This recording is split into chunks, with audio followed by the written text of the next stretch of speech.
जोहार दोस्तों, आप सभी को आपके अपने चैनल सृजन खोटा क्लासेस में स्वागत है।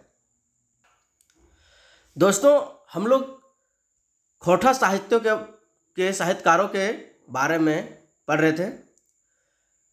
आज इसी सीरीज को आगे बढ़ाते हुए हम लोग दिनेश कुमार महतो, जिनका उपनाम दिनमणि लागे और इनका साहित्यिक नाम दिनेश कुमार दिनमणि के नाम से फेमस है, इनके बारे में पढ़ेंगे।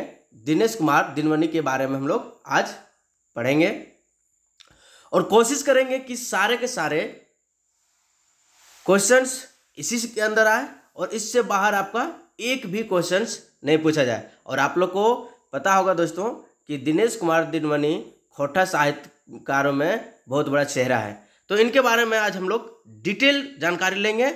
और आगे बढ़ने से पहले आप सभी से मेरा गुजारिश है, निवेदन है कि मेरे चैनल को जरूर से जरूर सब्सक्राइब करें और अपने दोस्तों के साथ शेयर करें। तो दोस्तों, आज का क्लास हम लोग शुरू करते हैं।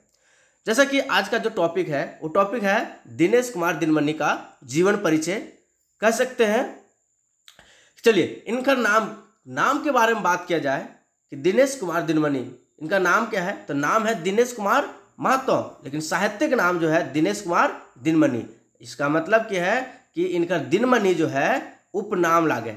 मतलब अगर क्वेश्चन में पूछल जाए कि दिनेश कुमार दिनमणि के उपनाम की लागे, तो आप क्या बोलेंगे? दिनमणि। या इनकर ऐसे भी पूछ सकते हैं कि दिनमणि के इनकर उपनाम लागे तो दिनेश कुमार महतो। तो आप यहाँ पे पूछ सकते हैं, कुछ भी पूछा जा सकता है, इसलिए आप लोग ध्यान रखेंगे। हाँ, जो वेरी वेरी इंपॉर्टेंट है इनका जन्म, कि दिनेश कुमार दिनमणि का जन्म कब हुआ था? तो 13 सितंबर 1969। ये वेरी वेरी इंपॉर्टेंट है, ज़्यादातर ये पूछा जाता है, इसलिए आप लोग याद रखेंगे। जन्म स्थान की बात करा जाए, बाराड़ी जरीडी बोकारो जो है जैना मोड़ के नज़दीक इनका जन्म हुआ है। मायक नाम, इनका मायक नाम फूलो देवी, कहीं के फूल देवी भी लिखा है, लेकिन आप लोग ज़्यादातर जो बुक में दिया है और जो सोर्स में मिला मुझे वो है फूलो देवी। बाप का नाम महेश्वर महतो, सेवानिवृत्त एक शिक्षक हैं। और ये इम्पोर्टेंट इसलिए हो गया क्योंकि ये डॉक्टर A.K. झा, अजीत कुमार झा जी के क्या है? मित्र है। तो पूछा जा सकता है, कोई बात नहीं है। इनका मेहरारू मतलब वाइफ के नाम इनका कमला, और इसका विवाह का जो है 28 जून 1999 को हुआ था। इनके 2 बच्चे हैं, एक प्रवीण और एक हर्षिता मंजुल, है ना। प्रवीण इनका बेटा है और हर्षिता मंजुल इनका बेटी है। बात करल जाए इनका शिक्षा दीक्षा के बारे में। शिक्षा इन्हें M.A. खोटा में जो है 1995 और हिंदी में 2003 में। मतलब कि ये डबल M.A. किए हैं, खोटा विषय से जो है 1995 में और हिंदी में 2003 में। ये दोनों इम्पोर्टेंट है। B.A. जो है ये 1992 में, कौन सा ऑनर्स? तो हिंदी ऑनर्स। और PhD खोटा भाषा में शोधरत थे, मतलब खोटा भाषा से PhD किए थे, शोध किए थे खोटा भाषा में। कार्य के बाद तो RTC कॉलेज और मांझी में खोटा व हिंदी अध्यापक रहे।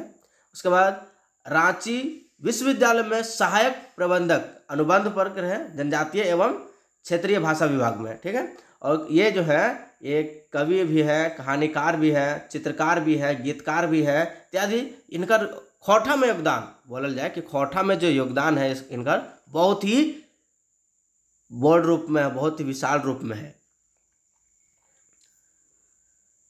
अब आगे हम लोग पढ़ेंगे सम्मान के बारे में कि दिनेश कुमार महतो उर्फ दिनेश कुमार दिनमणि जी के कौन कौन सम्मान मिलल है। सम्मान वैसे ज़्यादा पूछा नहीं जाता है, लेकिन इस बार जो है चेंज हो सकता है। और इसमें जो है जैसे कि खोटा रत्न कब मिला था? तो 2011 में, ये डेट याद रख सकता है, या फिर बोकारो खोटा कमेटी के द्वारा मिला था, ये पूछा जा सकता है। और सबसे इम्पोर्टेंट जो है इसमें से श्रीनिवास पानुरी प्रबुद्ध सम्मान, ये कब मिला था? तो ये 2018 में। ये वेरी वेरी इंपॉर्टेंट है, खोटा रत्न की अपेक्षा ये ज़्यादा इंपॉर्टेंट है, इसलिए याद रखिएगा। और इनको जो है खोटा श्री सम्मान से भी सम्मानित किया गया है।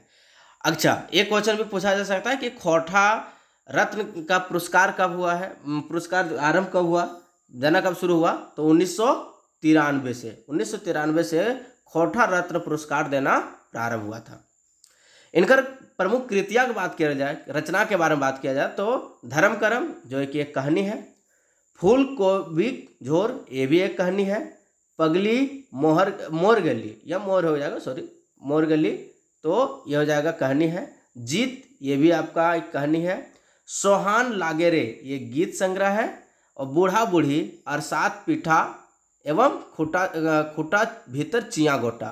देखिए बूढ़ा बूढ़ी और सात पीठा, खूटा भीतर चिया गोटा, ये आप लोग को लोकगीत इस नए सिलेबस में जो है आपका गद्य साहित्य है उसमें पढ़ना भी है। तो इनका संकलन करता, जो ये लोक कथा के संकलन करता कौन है, तो आप याद रखेंगे कि दिनेश कुमार दिनमणि है। पूछा जा सकता है और ये पढ़ेंगे तो वहाँ से क्वेश्चन रहने का चांसेस भी रहेगा। तो ये सारे आपको याद रखना है, ज़्यादातर कोशिश करना है कि धर्म कर्म जो है क्या है, कहानी है ना, फूल कोबिक झोर क्या है, कहानी है, इस तरह के याद रखना है। या फिर आपको पूछा जाएगा कि सोहान लागेरे ये किन्होंने लिखा है, तो आपको याद रखना है कि दिनेश कुमार दिनमणि ने लिखा है, और है क्या चीज़, तो ये गीत संग्रह है। इस प्रकार से आप याद रखेंगे तो 100% जो है कि आपका 95 मार्क्स जरूर स्कोर होगा।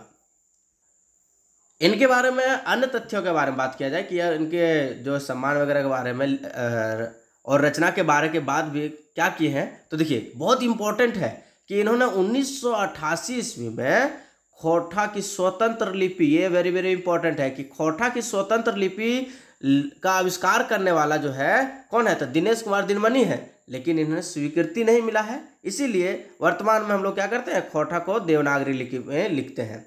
हाँ, दिनेश कुमार दिनमणि के अलावा भी जो है नागेश्वर महतो भी ने लिखे थे, लेकिन ये दोनों का क्या हुआ, स्वीकार नहीं किया गया। तो आपको नागेश्वर महतो के बारे में पूछे या ना पूछे, लेकिन ये पूछ जरूर सकता है कि खोटा लिपि जो है, खोटा की स्वतंत्र लिपि जो है दिनेश कुमार दिनमणि के द्वारा कब जो है आविष्कार किया गया था, तो 1988 में, याद रखिएगा, ये वेरी वेरी इंपॉर्टेंट है। इनका और अन्य कृतियाँ या रचनाएं के बारे में बात कर जाए तो देखिए नाटक कौन कौन लिखे थे, तो जिंदगी संगी, गुरु बाबा दाढ़ी और शंभुक वध, ये आपका इंपॉर्टेंट है।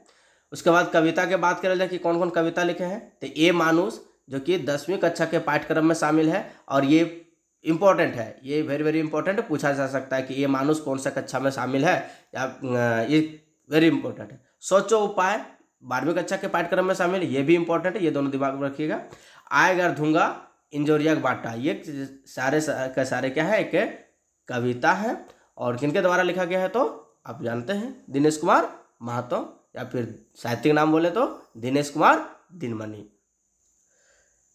नाटक कविता के अलावा इन्होंने गीत भी बहुत सारे लिखे हैं, इनमें से कुछ हैं जैसे छाती बिछे गेल हेलो कुसुम बेड़ाक बन। छाती मतलब क्या, छाती मतलब जो खोटा, मतलब हम लोग सब झारखंडी हैं, जानते हैं खुखड़ी है ना, जिसको मशरूम बोलते हैं, तो वही बोला कि उसको छाती बोलाते हैं, कि वही बोल रहा है कि छाती बिछे गेल हेलो कुसुम बेड़ाक बन। उसके बाद एक और है सैया चला ना हो बन पाकल सैया कोर, ये बहुत अच्छा कविता गीत है, हम सुने हैं स्पेशली, बहुत अच्छा लगता है हमको। तो ये आपका कहा जा रहा है कि सैया चलो बन चलते हैं, वहाँ पे कोयर पक गया है ना, उसको खाने के लिए। और एक है एक मुठा सुरगुंजा माथा के माटी के, ये कुछ गीत हैं।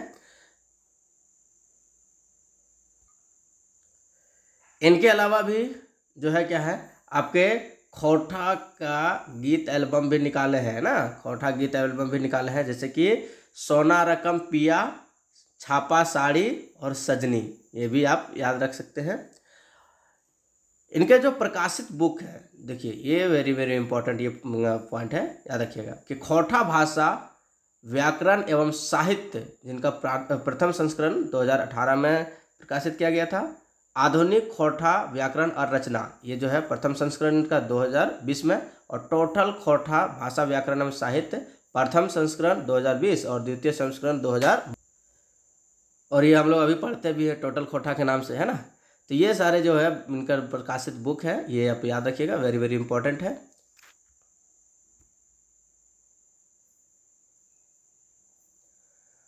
तो आज हम लोग ने दिनेश कुमार दिनमणि के जीवन परिचय, उनके साहित्यिक जीवन सारे कुछ पढ़े, जो कि वेरी वेरी इंपॉर्टेंट है। आप सभी को हमारे चैनल अच्छा लगता है, हमारा पढ़ाया हुआ अच्छा लगता है, तो मेरे चैनल को ज़रूर से ज़रूर सब्सक्राइब करें और अपने दोस्तों के साथ शेयर ज़रूर करें। धन्यवाद। जोहार।